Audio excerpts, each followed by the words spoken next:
One tip that I found really helpful in my undergraduate as well as medical school has just been keeping track of how many hours I study in a week and then just keeping a log of that over the semester or over the course. I know that it sounds really simple, and I'm going to highlight why it's so important in the rest of the video, because this enables you to look at more metrics than just your current exam scores or quiz scores or homework, but this enables you to also keep track of your own effort.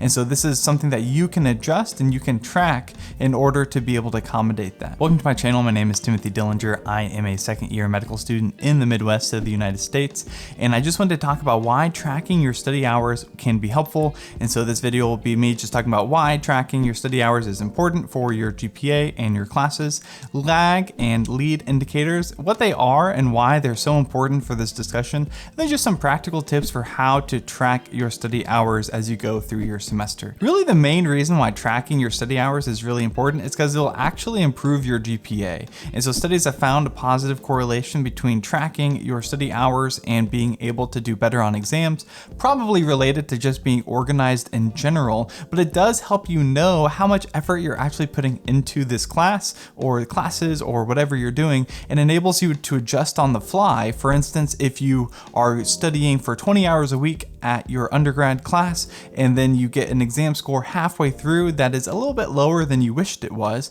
then this allows you to actually adjust and not just feel this sense of urgency that, oh my gosh, I need to just study more. But what is more? How much do you really need to study? Instead, this enables you to say, okay, I used to be studying 20 hours. This class really is going to take closer to 25, maybe 30 hours to get the grade that I want. If you don't track something, you really have no idea how much effort you're putting into. Another main benefit of tracking your study hours is it actually keeps you disciplined and studying when you're saying that you're studying. I found that many people think that they're studying for 50, 60 hours a week in undergrad, but really they're spending a lot of time at school, but they're not actually studying when they think that they are. For instance, they can be in the library, they can be having their notes up, but if you're on your phone texting or watching YouTube or on Instagram, then you're really not going to be studying, but then you would feel like you're studying. And so your internal sense can be calibrated incorrectly. So you're feeling like you're studying for 50, 60 hours a week, but really it's closer to 30 because you're not actually engaged. This is why using Pomodoro and techniques like that, which I'll have a link in the video description for how to use the Pomodoro technique, what it is and how to use it in your studying. That's why that's so important, because it lets you track the hours pretty easily, which I'll talk about later in the video. And this all brings us into lag and lead indicators. These are really just key performance metrics that companies use to judge the performance of their company or of executives or of its employees, but we can use it as students in order to track our performance as students ourselves. So first, let's start with some definitions. So a lag indicator is something that happens, but you don't really see the effects until much later. Let's say you're baking a cake, for instance, and so the lag indicator would be the finished product of the cake. When you are mixing up all the products, when you're putting it in the oven, when it's baking, when it's cooling on the rack, you really have no idea how well it's going to taste. You could have made a terrible cake, but until you actually take a bite of it, you're really not able to judge how well it's doing. And so that's a lag indicator where it's lagging behind the actual efforts. The way to track whether it's doing a good job doesn't come until much later. In comparison, a lead indicator is something that you can actually track as you're going through that leads to the outcome of the lag indicator. For instance, if you're following a recipe while baking the cake and you follow it, so 4 eggs, 2 cups of flour, whatever the recipe is, and as you follow it, you follow all the steps accurately, those would be lead indicators telling you that yes, if you follow these things, if you do the things that you think will come up with a good outcome, then you're predicting that you're going to have a good outcome. If you follow the recipe well, if you put in the time to follow the recipe, to do all the steps that you need to take, to make sure that the oven's prepped correctly, check the humidity if you're really into baking cakes, then that will predict a performance in your lag indicator. And so let's apply these concepts to your actual studies and to your grades. And so your grades, your GPA in a class would be the lag indicator. This is something that you can't really predict as you're going through. You can't fully know without other things what your grade's going to be. That the moment before the professor hits submit, you really have no idea what the grade is per se, and then after they hit submit, then you kind of know. Or you take an exam and you're like, oh my gosh, did I get 100 or did I get a 60? You really don't know until the actual grade is released. And so that's called a lag indicator. And so that's not a great metric to use when you're thinking about evaluating your own performance, because the thing that you really care about, the performance on the exam, is already done. You can't change your performance after you get your course grade and you got a B instead of the A that you wanted. It's already happened. There's really no way of adjusting on the fly. And that's why companies and executives and employees, whether you know it or not, you're already using lead indicators to tell whether you're doing well enough and to perform so you can get the outcome that you want. And you're already probably doing this in your class without just thinking about it being a lead indicator. For instance, you're probably, when you go and you study, you probably have an internal sense that, oh, I'm studying enough, or I'm doing well enough on the homework or on the quizzes. And so these are your indicators to you that you're going to perform well on the final exam, on the cumulative exam, on your overall course grade. And so that's why this is so important to understand, because again, the lag indicators are not really a great tool for you to use to adjust.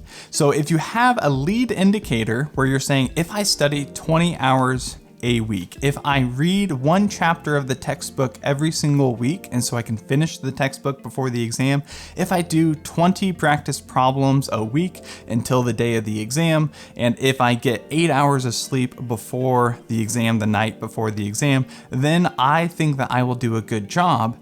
Those lead indicators allow you to actually make adjustments. They allow you to track your progress through months of taking a semester-long course.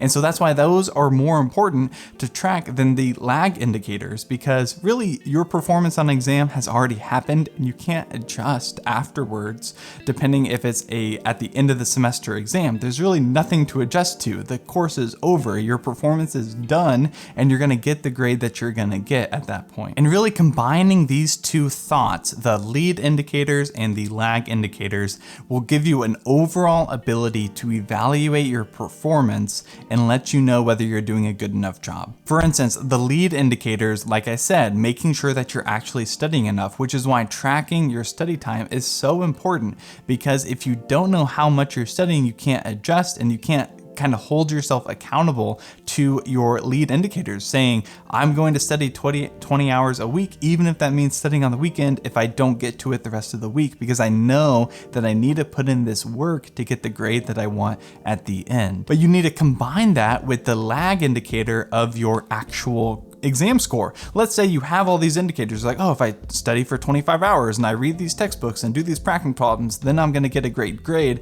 And then you take your mid-block or mid-semester exam and you get a D. And you're like, oh, these lead indicators were definitely inaccurate. I need to study more, or I need to change how I study. I need to add talking to a mentor or talking to an advisor inside these indicators to know that I'm actually putting in enough work to get the grade that I want.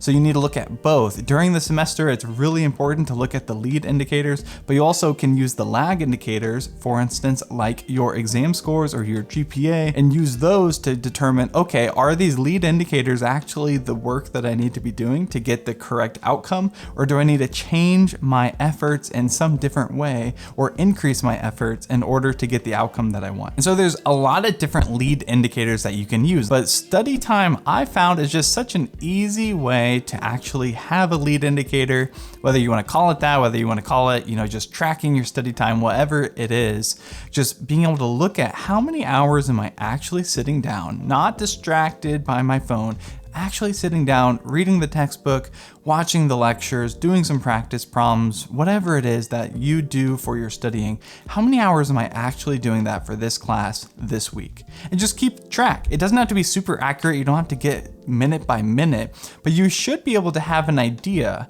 And so for me, I personally just track at the end of the day. I basically track every single time that I'm actually studying. And then that gives me an idea of how many hours per day I study. And it really can be as simple or as complicated as you want. And quite frankly, I recommend super simple. Just take a note app on your phone or an Excel document and just track, whether that's once a day, whether that's once a week, probably not less frequently than once a week, and just track how many hours you've actually spent studying on that day. And then just be able to use that to make sure that you're hitting your goals, whatever those may be. It may be 10 hours a week, maybe 20, maybe 40, 50, 60. Whatever that goal is, just track that, and then you can use that to adjust if you find out, oh, I'm not doing as well as I expected. Maybe I need to bump up the number of hours that I'm studying. So again, lots of ways of doing this. You could just write on a piece of paper, graphing paper, just normal paper. Oh, this is the date. Here's how many hours I studied. Just whatever system you think would work for you in order to be able to track how much you're actually spending on a week by week basis. So ultimately, I've probably made this way more complicated than it needs to be. It's really as simple as taking track of how many hours you're actually studying and then using that to compare to the lag indicators or your exam scores, your quiz scores, homework, mid-semester exams, whatever that is, and then compare those two and come up with a plan of adjustment, whether you enjoy the outcome that you got the score that you were looking for, so you really don't need any adjustment, just continue, or whether you need to make an adjustment, either more studying or change of strategy of increasing maybe the number of problems that you're doing instead of reading. Whatever it is, just coming up with a plan, actually tracking with objective data. This is how much I'm studying. Will put you in light years ahead of where you were before, because you actually know how much you're studying, and that allows you to make adjustments that are meaningful and consistent across multiple semesters and years of your life. If you found this video helpful, check out this playlist up here, which will have a bunch of other study tips that I have come up with that I have found really helpful in my journey through undergrad as well as medical school. Thank you so much for watching. Have a great day.